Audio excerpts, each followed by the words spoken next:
What's up, members of the Peter Griffin household? It's your host, the most troublesome Junction, back at again with another toy review. Now, this review is on something quite special and something quite sought after. It is the 80th anniversary Trackmaster items. Here I am going to move the camera up. So these are actually starting to hit store shelves here in America. I was fortunate enough to find these guys at my local Walmart. They had Thomas, Flying Scotsman, Gordon, and James. No sign, unfortunately, of Nia or Percy, but I did have to pick these guys up and give a bit of a discussion on them. I will be going back for Gordon and Flying Scotsman, giving them their own video, but I feel that I should start this off with not only the face of the franchise, but one of my favorite characters of the Steam team, Thomas and James. So, of course, this is Mattel's attempt to re-release and reintroduce the traditional characters into the Trackmaster line. I think it's now just called the Thomas Motorized line, but that's neither here nor there. Because as you all know, this line has been replaced by the All Engines Go, so the traditional Trackmaster items had been discontinued, and this of course came around for the 80th anniversary. However, we are unsure if this is going to stick around or if this is just going to be something that comes during the 80th anniversary, then disappears into the ether. But let's hope this line sells well, because I would love to see more characters in this line, but we'll get more into that later.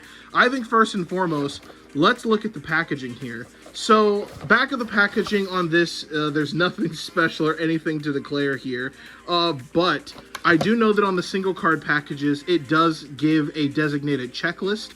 I don't know if that carries over to the die-cast line, because that's honestly the line that I'm much more excited for, because most of you know, Trackmaster isn't my favorite Thomas and Friends line. I do like it, I do respect it, but if given the option, I much prefer Wooden Railway or the die-cast lines. The one thing that I do find quite interesting about this pack is that it's called the Classic Thomas Pack, but you typically would expect when a Thomas pack comes out, it's typically Thomas, Annie, and Clarabelle.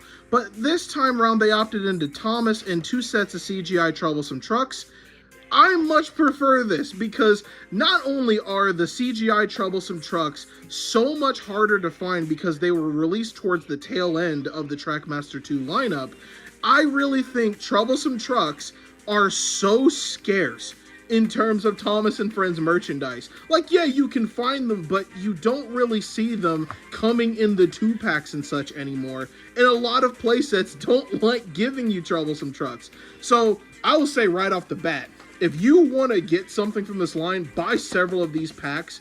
I'd recommend buying at least 2 or 3 of them just to get more of these Troublesome Trucks, because not only do they have the really nice painted CGI faces, they also have quite nice detailing on the side, but we'll of course get more into those later. Kind of shocked that this sort of lineup hasn't been set for Percy, because typically whenever Mattel does the 3 packs of characters, it's typically Thomas, Annie, and Clarabelle, and then Percy with a set of Troublesome Trucks. You know, you see it, like, I think case in point, like Bachman play sets. You know, they always have that sort of orientation, so it is really nice to see something a little different, but also an easy way to get Troublesome Trucks. But Percy does come with the mail van, so I guess it's not all in vain. I'm assuming this probably just calls back to the many episodes where Thomas runs into exploits with the Troublesome Trucks. But speaking of iconic moments, I'll get right off the bat and talk about this guy. James, I actually quite like this James. James and Henry are the 2 characters, whenever there's a new Thomas toy line, they're typically the ones I go for first, because they are my favorites of the Steam team. But I do have one problem with this pack. I know a lot of people love talking about the big boiler and the big body, but we will talk about that later. But my problem actually comes with this. And I say that because I haven't really heard anyone else really talk about this. It's called the Classic James Pack, and it's meant to be an anniversary, you know, probably showcasing the iconic moments. James, granted, doesn't have a lot of iconic moments with rolling stock, except for like the one episode where he teamed up with Hector. But my thing is this. You gave him a tanker. Why isn't this a tar tanker? I feel like that is such a missed opportunity to have made this a tar tanker. And you could make the argument, oh, well, maybe printing the letters on the side would have cost a lot more money. But my thing is this, why didn't you at least make the tanker black? You know, like, I think that would have been such a simple fix and something that anyone could recognize. Because even young and old Thomas fans, let's be real, the crash with James and, you know, James in a Mess, that is like one of the most iconic crashes that James has to his name, of course behind his debut entry from the Railway series and such. But I just think that's quite odd that he wasn't given a tar tanker. And even more unfortunately, this doesn't have a face. But then again, I'm not really going to complain too much, but just a quick nitpick there. Packaging, though, is the same as Thomas, and I think I have rambled long enough about just the packaging. Let's get these guys open and see what they're made of, because I am quite excited to get a good look at these guys. I'm really not looking to save this packaging, so I am going to kind of peel this down. One thing I did sort of notice is that the back of the card, like, this looks like, this section right here, like it's coming out, this looks like something that you would see hanging on a store shelf. I don't know if you guys have seen like the Tomy Thomas and Friends packs, or even the older Trackmaster packages with the bubble card and everything and the little thing at the bottom. Like, this just feels like something I could see hanging on pegs and such. I don't know. It just feels like they took this package, crammed it in another package. Of course, you do get instructions of how to, you know, put the batteries in, but we're big boys here. We don't need that shit. But we're not going to be using a rubber chicken. We're just going to open them up with brute force. Oh, there he is. There he is. One thing that is quite interesting about this Thomas is that he has like a bit of weathering to him. Like kind of like, if you remember in Thomas and Friends Legends of the Lost Treasure, when he was just dirty throughout the movie, you know? He kind of has that look to him, where it looks like he's, you know, a little dirty, grimy, but I guess that does fit in with the troublesome truck aesthetic. Maybe some people might find that a little disappointing, because this is the only version of Thomas that has a white running board. I don't know if the Talking Thomas does in this line, but bottom line, if you want a Thomas with a white running board, yeah, you're going to have to deal with the weathering effect, and I don't know how many people would be into that sort of thing. Alright, we got Thomas out of the package. Let's get James out as well. Alrighty, James, time to come out to play. So we're going to tackle this in two sections here. We're going to go over the engines first, then the rolling stock, because this right here, these guys are the star attractions. But I think first and foremost, let's talk about our favorite #1 engine, Thomas. So as we talked about before, it does have that weathering kind of effect. It looks kind of like the splotchy paint or like scraped metal. Doesn't really look too bad, but it's still such an odd choice. I feel like they wanted to do something that was just different from the original Thomas, where, yeah, this one's a bit dirty and beat up, but it's not standing out like if he were paint splattered or something. So I do think that's an understandable compromise, because again, you do make the white running board exclusive to this guy. So maybe, I mean, hey, maybe you could go through and take the original Thomas and this guy, do a shell swap or something. I'm not going to stop you. But the detailing here is done the same way it has been done before on other Trackmaster items. It is this printed on texture. It does feel a little bit sticky. I don't know if that's because, you know, it is summertime where I'm at. It's hot, it's humid, or if that's just like a factor of it. But it does feel kind of, I don't know, a little sticky to the touch. But the lining here is done quite nicely. There's no noticeable paint errors. The lining on the boiler is done quite nicely. It all looks really nice, but one thing that is kind of strange is that Thomas doesn't have painted or separately molded whistles. I know that Percy has separately molded dome and whistle. James has a separately molded dome. It's a little odd that Thomas, and I know that Duck also doesn't have, you know, separately painted or molded whistles or safety valve.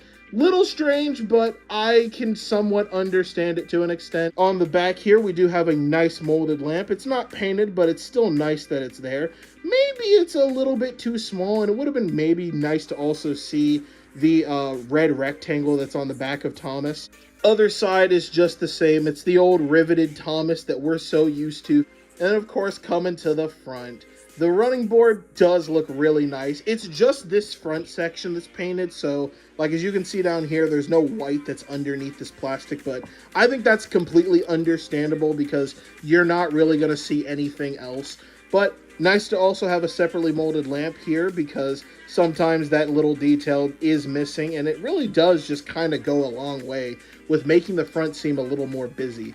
And of course, that face. Now, I really do like the mold of the face. It's just a CGI Thomas face. A lot of them do kind of look to the side, and I know some people don't necessarily like that. However, for me, it doesn't really bother me. I think it still kind of gives the toys a lot of personality, a lot of attitude. And one thing that I think it accentuates that is this raised eyebrow here. It, you know, kind of gives Thomas like his, phew, what was that face? You know, I do remember in the model series, there's a very similar face to this, and also a render that does look like this. And comparing the two renders, you know, it's CGI Thomas. What else can you say? But I'll be kind of honest here. I'm not really a big fan of the raised eyebrow look. I think it looks a little wonky. I don't know if that's a defect on mine or if this is truly intentional, but I'll just roll with it and say it is intentional. I would have preferred just a normal face. I still would have been fine with him looking to the side. Moving down to the bottom here, it is the traditional Trackmaster 2 style wheels that we're so used to. But the center wheel is actually a separately molded piece now, because before it was a painted on thing. And then of course we have the new side rods here that have this middle linkage. Unfortunately, on two-wheeled engines like Percy, that still does carry over. I know that that bothers some people, but I mean, it's kind of to be expected for what Mattel's been kind of doing with these guys. They really want their bottom mechanisms to be uniform, and we'll get more into that when we talk about James, because that does come with its own set of problems. And last but not least, we do have the pointed buffers down here. They do look quite nice, but it's only on the front, not the back, which I don't really get that very much. It does seem kind of jarring. I mean, you put black paint in this little crevice here in between the wheel arch and the boiler.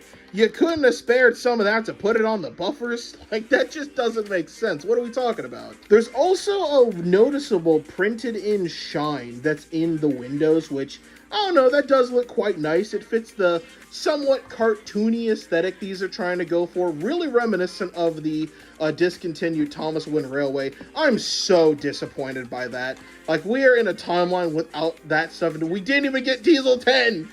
Still mad about that. Now moving on to James. Him, Gordon, Flying Scotsman are the characters a lot of people have problems with. And I really do understand why, because you look at that, my goodness, my boy's been packing on the pounds. He is a chunky engine. And I do understand why they had to do that, because of wanting to fit this mechanism into here. You have to remember that Thomas and Percy look good because they're tank engines. They have wider builds because of the side tanks. They don't have the problem that James and Tender engines do. They have skinnier boilers because they don't have side tanks. So they have to upscale the boiler to sort of compensate for that extra room Thomas has without having to make a new mechanism. But I still do really, really like this James. One of the things I like is the prominent separately molded front wheel here, because most of the time they would just mold on a little divot down here and call that the trailing wheel. They would do this for James, Edward, Gordon, the lot. And I always hated that. This one, now, it's not perfect, don't get me wrong, but I really do like that they actually took the time to, if you see here compared to Thomas lining up buffer to buffer, they did elongate the front running board to accommodate for that front wheel. And that extended running board and front pony truck here, I just think that it just looks really nice. Another thing too that's quite strange is that James doesn't have any lamp iron hooks or even a lamp. It kind of makes the extended running board, which I'm happy he has it, but kind of makes it feel a little empty. It is quite unfortunate that some compromises couldn't be made for the boiler size, but we will go more into that later. The detail, though, is quite nice. Of course, he still has that same odd rivet detail. He does have an open cab back here, and I really, really like that. That just looks so nice. Does have a molded handrail with printed detail on it. Here coming to the other side, be sure to look out for this, because you can see on mine here, sometimes that printing can be a little bit misaligned, as you can see there. But he does have a separately molded dome, does not have a whistle, which makes sense because that is where the switch is. However, I think a cool little thing they could have done was they could have made this switch actually like yellow or even gold to represent the whistle. And I know it might look weird whenever it's extended forward because, you know, then it would be there, but I still think it would have been better than nothing. I think it would have still looked very nice. Coming along to that face, that is a very good looking James face. You know, this one I don't mind the raised eyebrow because it fits with James's character a lot more, and it's not as exaggerated as it is on Thomas, because that boy is out there pondering. He's cooking up something nefarious. But with James, you know, I think it does work. It is just a bit of a shame that he does look like he ate a bunch of bees, because James does have a much, you know, skinnier build. But again, we'll get more into that later. Now, a problem that I do have is this right here, because what the fuck is this? Why is this so long? There is no reason for there to be this much dead real estate between a tender and a locomotive. It's just, this piece is way too long. I think that they did add these extended couplings to make it more compatible with the more unusual rolling stock that comes with all engines go. But come on, dog. This is just taking the piss out of it, man. Out here having a whole football field between the engine and the tender. But speaking of the tender, there's a lot of really nice detail. Not only the printing looks very nice, very fine, but also down here, we have the wheel boxes. They're separately molded. There's not even like the dead space that's in the middle of them. It actually has the cutouts in it. It looks really, really nice, and I'm quite happy that they went the extra mile to mold an original, you know, thing for the tenders. It looks great. But one unusual feature that this guy has is that the coal is separately removed. And I don't quite understand why this is. They're trying to make it like a play feature, but I mean, hey, maybe kids could have this and then take them under a coal hopper and load them up and this, that, and the third, and bada bing, bada boom. You got yourself a nice little play feature, but we'll see what they sort of do with this. But it is somewhat unusual, but I'm sure a lot of kids would like this, but I'm sure that there's also going to be just as many of these in the future that are going to be missing their coal load. Kind of like how with the Tomy engines, with the tender engines, a lot of the battery covers tend to go missing. But all in all, I'm really quite happy with how James looks. I think he does look really good. Next to Thomas, he does look a little bit bigger, but I still think in terms of size, they do scale quite nicely. And I'm sure that they're going to play together just fine on Trackmaster track. What does Thomas have to do with it? Oh, he's touching me now. But I did go ahead and put some batteries in this. It's still the same Trackmaster 2 mechanism that has been used since, what, like 2012, 2013, and still going on strong to current day. However, with that being said, we come over to James. It does present a problem that a lot of people have had with the tender engines of this line. A lot of people don't like the fact that the boilers of the engines and the faces of the tender engines like James, Gordon, and Flying Scotsman are fucking massive. And I'll be honest, it does seem very jarring, but I'm honestly okay with it. Because I feel the sacrifice that Mattel is making, because not only are they trying to fit the same mechanism that is mainly designed for tank engines, let's be honest, and trying to cram it in these engines that are bigger, sometimes more slender, it's very hard to make that sort of thing work. Because if you were to make the boiler skinnier and make him look, you know, longer as he should be, he's not going to scale very well with Thomas. The only way I can see them kind of getting around that is if they were to use a different mechanism, much like Tomy did for their tender engines. I don't have a Tomy James anymore, but I sure as hell have Tomy Henry.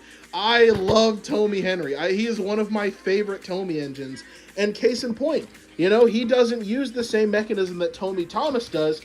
He uses C batteries that go in the tender, just like James did. But in return, he does have a skinnier, more proportional looking boiler, and he does scale very nicely with Thomas. So I think Mattel really had three things they had to consider: a universal mechanism, scaling well with the other characters, or doing something completely different and making it something like this. And I think that third option is what they wanted to cross off, because that would sacrifice using the same universal mechanism to keep manufacturing costs down. You know, what I would have liked to have seen, though, would be Mattel to go back to like how what they had with Trackmaster 1, of utilizing that mechanism that was on the standard Thomas, use one AA battery, and maybe try to work it into different characters. So yeah, you might have characters that are a lot bigger, but they wouldn't have that stupid clicking wheel problem, because these utilize a worm gear where these just use a traditional gear train. But speaking of Trackmaster 2, let's actually compare these guys to two Thomases I have here. I have the Crash and Repair Thomas. It's been quite some years since we've seen stuff like this, but you can see the differences between this Thomas versus the new Thomas, and I think it's just a case of night and day. Like, this is just what this needed, because a lot of people complained that, yeah, the Trackmaster 2 was cheap and kind of squashed in design, which, to an extent, like, we were able to get by with it because it was very reminiscent of, you know, Tomy Thomas and early Trackmaster Thomas, but the amount of detail that was lost in this downsizing was definitely noticeable. And I really think that this right here is just the best of both worlds, where Mattel is able to utilize their newer mechanisms, their newer technology, but still give us a nice looking body shell and character as a whole. Just a shame we can't have them be pushed along, and some compromises were made for other characters. I guess that's one of the benefits for tank engines having the side tanks and bigger, rounder boilers, that skinnier characters like James here, yeah, they're going to be the ones to suffer for it. But taking these two away, I honestly think this comparison might be a lot more fitting, and it is the Diapet Thomas and Friends line. Remember these guys? I feel that these guys are much more comparable in size, especially these two. And these two actually have a very similar problem, but we'll talk about Thomas first. These guys are relatively close in size, but of course, I think we know which one does look objectively better.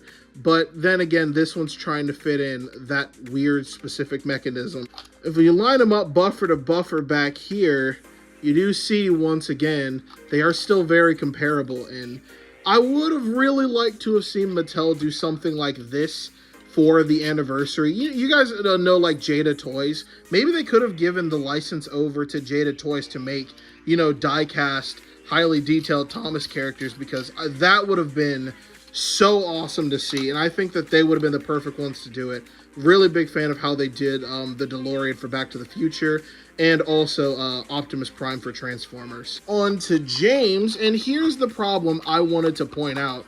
If I gotta move these guys back a little bit, but if you see here, they both suffer from the big problem of having really tall and bigger boilers, but smaller wheels. And the reason why they have these smaller wheels is because they tried to take the mechanisms from Thomas. You compare the wheels here from Thomas and James, they're identical, same shape, same size. They're just reusing the tooling from Thomas and cramming it into what is supposed to be a slightly larger engine. And in some cases, it doesn't work. Where yes, you have this really detailed body up here, but you have these comically tiny wheels. And vice versa on this guy, you try to fit this mechanism that's essentially built for tank engines, cramming it into this guy that's supposed to be this skinnier, longer, bulkier engine, and you're gonna get a big fat-faced engine that just doesn't have the side tank capacity like these guys do. But I felt that was a very worthwhile comparison, because both Thomas and Friends lines were very popular among fans, and let's just hope that this line doesn't suffer the same fate as Diapet. Now moving on to the rolling stock, let's start with this white tanker, because there's not much to say here. It does use the same chassis system that the Tender uses on James. It is still a very nice looking piece, but I still do stand by what I said. You know, keep this the same, but they could have made this black and put the tar emblem on it, or even just given this a little face, much like the one Percy water rescue pack or whatever the hell it was. I would have liked to have seen something like that, but I still firmly think this should have been a tar tanker. Still has some very nice detail though. I know in All Engines Go, some of these are removable, but this one is actually bolted on, so really can't do much with that besides it being a tanker. Now on to the troublesome trucks. They do have different faces. Well, I think what they did is just painted the mouths differently and moved the eyes, but you still love to see it though, because all the CGI troublesome trucks, they do basically have the same face besides like in Journey Beyond Sodor onwards. But it's still really nice to see all of that detail there. And most importantly, again, it's so nice to finally get another Thomas and Friends pack that has more of these, because these guys are actually quite hard to get your hands on. If you are a Trackmaster 2 collector wanting a bunch of CGI troublesome trucks, please jump on this while you have the chance to, because they look great. They're nicely detailed. They even have like speckled rust and such on the side. Like, they're just good looking trucks. So if you want an abundance of these, I'd try and pick them up while you can. The loads on the insides are boxes. One of them is a little bit darker than the other, but they are just the same mold. You know, I'm sure if you wanted to, you could take the coal load from James and swap it around, and now you got a coal troublesome truck. You know, it's a little bit of fun play. I could see a lot of kids doing stuff like that. But the detailing on the side looks quite nice as well. It does have like, looks like rust that's been speckled on the sides with silver that's used to detail the, you know, the panels and rivets and such that, oh man, it just looks really nice. It's not a detail that you see a lot on troublesome trucks, but I've noticed that with a lot more newer troublesome trucks, it's like they just want to add in as much detail as possible. These guys also use that same chassis system that the tenders use. Still really like to see that though. It fits in very much so with the troublesome truck look. These guys all in all are just great. And once again, like, jump on the opportunity to get as many of these as you can while you can. Doing a quick comparison though, I do have an All Engines Go troublesome truck. I do have another one that's green, but I can't find that. It's somewhere buried in my Thomas and Friends box. But you can see a lot of similar design cues with the painted sides and everything. They do utilize different chassis, like they have different wheels, different running boards. But for the most part, I mean, a troublesome truck is a troublesome truck, but just a quick comparison there. But all in all, I think besides the issue with this not being a tar tanker, I still do think that these are solid pieces of merchandise to include with their respective characters. Just some general wrap-ups. I really think this toy line kicks ass. I'm so happy that they decided to really do something special for the 80th anniversary. As said before, I really didn't have high hopes for this because seeing as the state Thomas and Friends is in, I really wasn't expecting anything special, but man, they really threw a curveball at us, and I'm so happy that this line is back in action. But I do have one big question for this line as a whole. Why the fuck did they choose Nia? Like, I'm just gonna be so honest, Mattel is trying so hard to make Nia work. Bro really thought she was on the team. Like, of all characters for this toy line that you don't even know if it's gonna sell well, you choose the character that objectively sells the worst of any Thomas and Friends toy line you have. I'm just gonna be honest. Why not choose Toby? I understand not wanting to make another tender engine for a multitude of reasons, but you have Toby, objectively the simplest character to design. Just take his old body shell, maybe do a little bit of modification. He's a box on wheels. Toby should not be that hard to make for this line. I feel like if we're going to get a Wave 2, I definitely could see us getting a Toby, but I'm just shocked that of all characters, they picked Nia.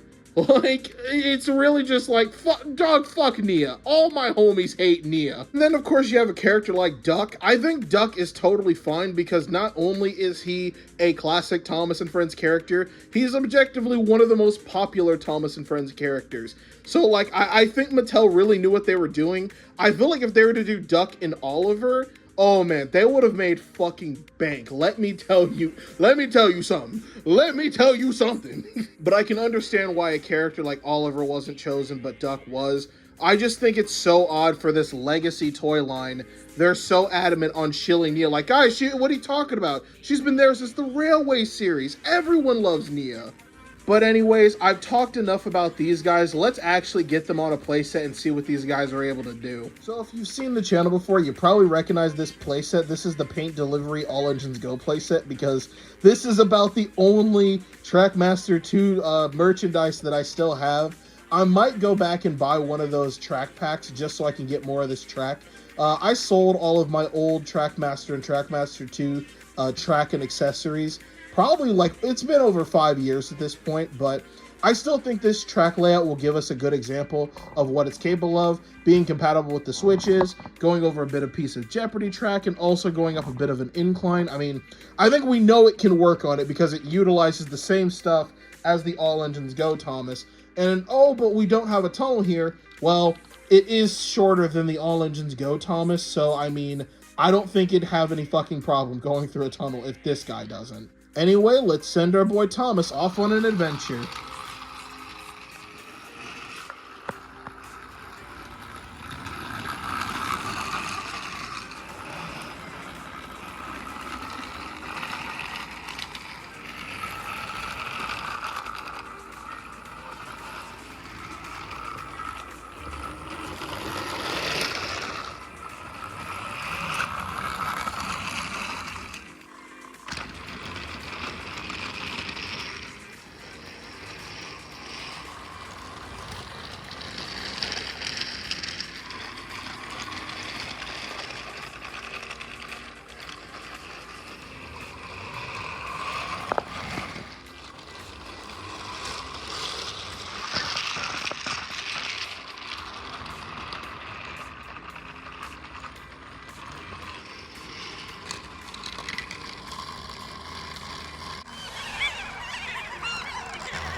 You know, one thing I noticed about the troublesome trucks as they were going along is that they don't have that wobbling feature like how the All Engines Go and some of the other troublesome trucks have, where they kind of have the weird wobbly offset wheels. Yeah, these guys don't have that. And I mean, it's, you know, doesn't really change anything, but it is kind of an odd omission because, you know, the wobbling feature does seem very iconic with the troublesome trucks. But I mean, hey, smoother running trucks, I guess. As you can see, the engines run just fine on this track. I mean, what really were you expecting here? But it wouldn't be a Troublesome Junction Trackmaster video if I didn't try and shill a certain playset. Much better. That's right, boys and girls. I think it's about time we get out the old Shake Shake Bridge, get some fun slow motion shots, and see what kind of havoc these guys can get up to. But most importantly, can they get across the thing? All right, Thomas, time to show these trucks that you don't play around. There he goes. Whoa! And he's stuck.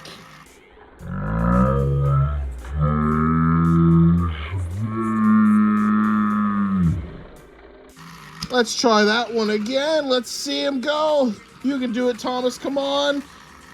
And he's stuck in the same place.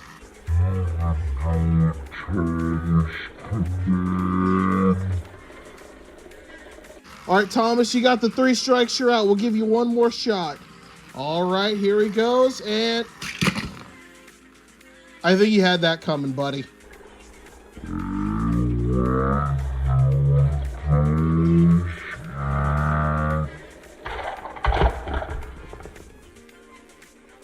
Well, maybe the troublesome trucks had something to do with that. Maybe they caused Thomas to play up. So I will send Thomas on a solo Daredevil run. Let's get it going. All right, Thomas. Can he cook? Can he cook? And nah. Still stuck in that same spot.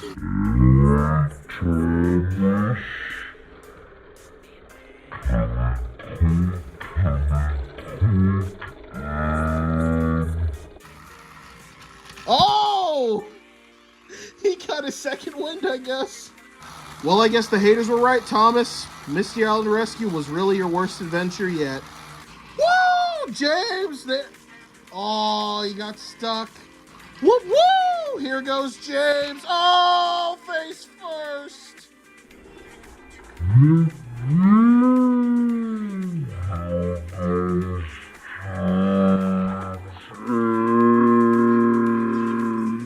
I don't think that was fair because James had the troublesome truck, so we will send him on his own now. Let's go, James! Whoa! And he's stuck.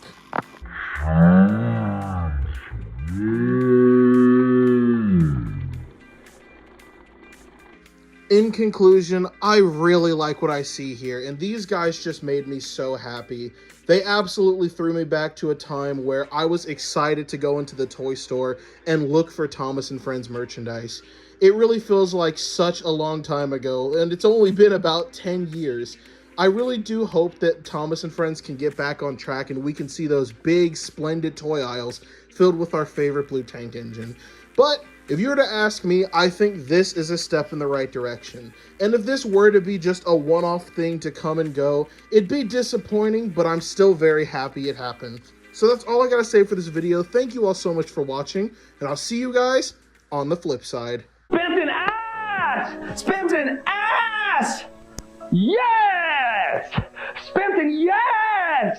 Spins yes!